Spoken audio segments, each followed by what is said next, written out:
안녕하세요. 백성 오라도사입니다.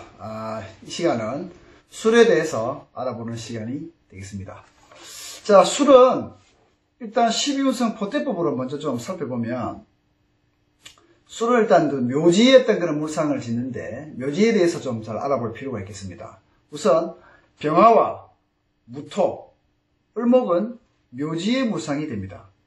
그리고 갑은 양지, 그 다음에 을은 묘지, 병화는 묘지, 정화는 양지, 그 다음에 무토는 묘지, 기토는 양지, 경금은 쇠지, 신금은 관대지, 임수는 관대, 계수는 쇠지. 그래서 술에서 포태를 보면 묘지와 양지 그리고 관대와 쇠를 가지고 있다는 것을 알 수가 있습니다. 그 다음에 술은 가을에서 겨울로 넘어가는 환절기로서, 제가 토에 대해서 항상 말씀드렸죠. 토는 완충, 중계, 중재, 연결, 보호, 그 다음에 피부, 땅, 그 다음에 모든 것이 모이는 곳, 그 다음에 정화조라든지 하수처리장, 이런 것을 의미한다라고 할 수 있겠습니다. 그 다음에 시간은 19시 30분부터 21시 30분까지입니다. 신체 부위는 아랫부분이 모여드는 곳, 방광, 그 다음에 엉덩이, 연결되는 곳이죠. 엉덩이. 그 다음에 이런 곳을 잡을 수가 있고, 지장간을 보면 신정무입니다. 이런 이제 술토의 물상을 무토는 큰 토굴로 생각할 수 있고, 정화는 촛불, 그 다음에 신금은 촛대로 해서 토굴에서 기도하는, 초를 켜고 기도하는 물상을 술로서도 볼 수 있습니다. 양광의 태양 에너지를 뒤로 하고 음으로 넘어가는 첫 구간이 될 수 있습니다. 그 다음에 태양은 인에서 떠올라서 오에서 가장 큰 힘을 발휘하고 술에서 저문다, 없어진다, 사라진다라고 이렇게 생각할 수가 있죠. 그래서 인과 술은 음양의 변화를 주는 아주 중요한 지지가 될 수 있겠습니다. 술은 가을에 곡식을 거둬서 창고에 집어넣는 물상입니다. 그리고 수레를 천문이라고 하기도 하고 라망이라고 하기도 하죠. 천문은 태양이 지고 나서 하늘의 별을 헤아리면서 학문과 그리고 철학을 논하는 그러한 지지가 될 수 있고, 그 다음에 라망이라 하면 태양의 에너지를 완전히 거두어서 없애버린다, 거물과 같다, 이 말이죠. 천라지망, 하늘에 거물 낮자, 지망, 땅에 거물 망자 해서 천라지망이라고 하고 라망살이라고 합니다. 자, 그 다음에 술은 몇 가지 측면에서 우리가 알아볼 필요가 있는데요. 첫 번째로 찬란한 시대의 기억의 흔적이 남아있는 것으로서 유물, 그 다음에 문화재, 그 다음에 고서, 골동품을 논할 수 있습니다. 그 다음 두 번째로 도문과 철학의 세계로 넘어가는 하나의 중요한 문이다 라고 이렇게 말씀드릴 수가 있죠. 그 다음에 아까 말씀드린 것처럼 세 번째로 동굴에서 촛불을 켜고 중생을 위해 기도하는 물상이다. 지장간에 보면 신정무가 있다. 그 다음 네 번째로 종교와 영적인 세계로 나아가는 관문이다. 그 다음에 다섯 번째, 이 술이라고 하는 것을 문을 지키는 사도와 같아서 영적인 어떤 존재가 되기도 하고, 그 다음에 역학자, 철학자, 종교인들이 이렇게 많다라고 합니다.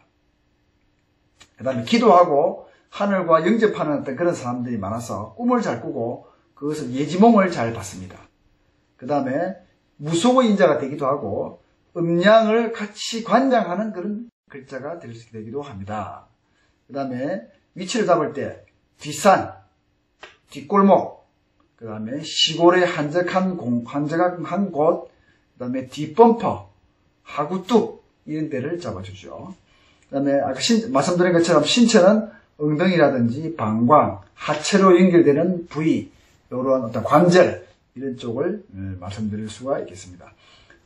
포태에서 말씀드렸던 것처럼 병화와 무토, 을목은 묘지로 인도한다. 묘지는 신살로서는 화개살로서 덮는다, 없어진다, 사라진다, 이런 의미고, 묘지 팔자상에 묘지가 이렇게 있을 경우에는 잘 나가던 것이 갑자기 사라지듯이 없어지는 그런 현상이 나타나기도 하고, 운에서 만났을 때 잘 나가던 것이 갑자기 사라진다, 명예가 실추한다, 혹은 흔적도 없이 사라진다, 이렇게도 해석을 합니다.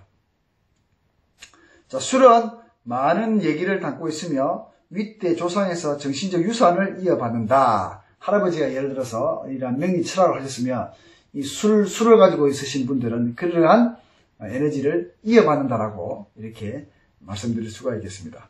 자, 술은 또한 어두운 동굴에 불을 켜는 물상입니다. 그래서 고고학, 그 다음에 탐험, 그 다음에 도서관, 그 다음에 위내시경, 그 다음에 하수구, 그 다음에 깊은 산중에 불을 켜는 절이라든지 성당, 그 다음에 이런 물상 등으로 연결 지을 수가 있겠죠. 그 다음에 물상적으로 술은 가을에 낙엽이 떨어지고 겨울로 연결되는 환절기입니다. 그러니까 병화가 떠있던 병화가 갑자기 사라지면서 술중 정화로 변화되죠. 그래서 화 에너지를 품고 있습니다.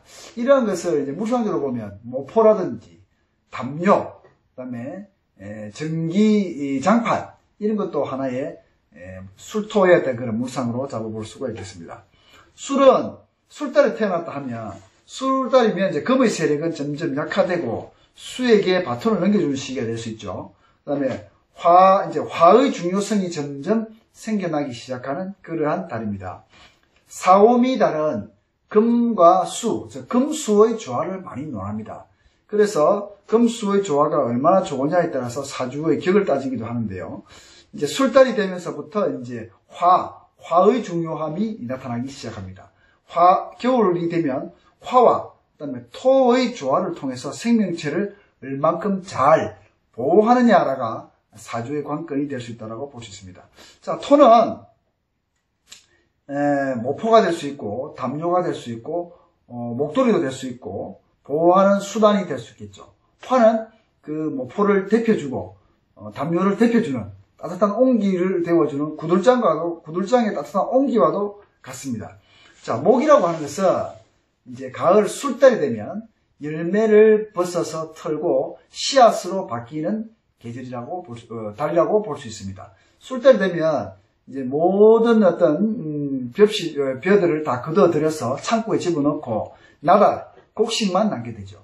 그리고 옥수수도 거두어들여서 천장에 매달아 놓습니다. 씨앗으로 남죠. 나무는 낙엽을 다 털고 앙상한 가지만 남고, 그리고 열매들은 열매의 그 육즙을 털고 나서 씨앗으로 남게 됩니다.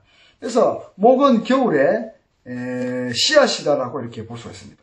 씨앗이면서 땔감나무다, 땔감이다 이렇게 볼 수 있겠죠. 그래서 목은 이때 두 가지적으로 해석하는데, 땔감으로서의 어떤 그런 역할을 하느냐, 아니면 잘 보호해서 내년에 또 다른 씨앗을 뿌려서 싹을 틔우고 생명체를 보존하는 수단으로 그렇게 될 수 있느냐라고 해서 두 가지 측면에서 볼 수 있는데, 특히나 목은 겨울에는 화와 토의 조화가 상당히 필요하다. 우리가 겨울에 나무를 보호하기 위해서 지프로 또 그 나무 중간을 감싸죠.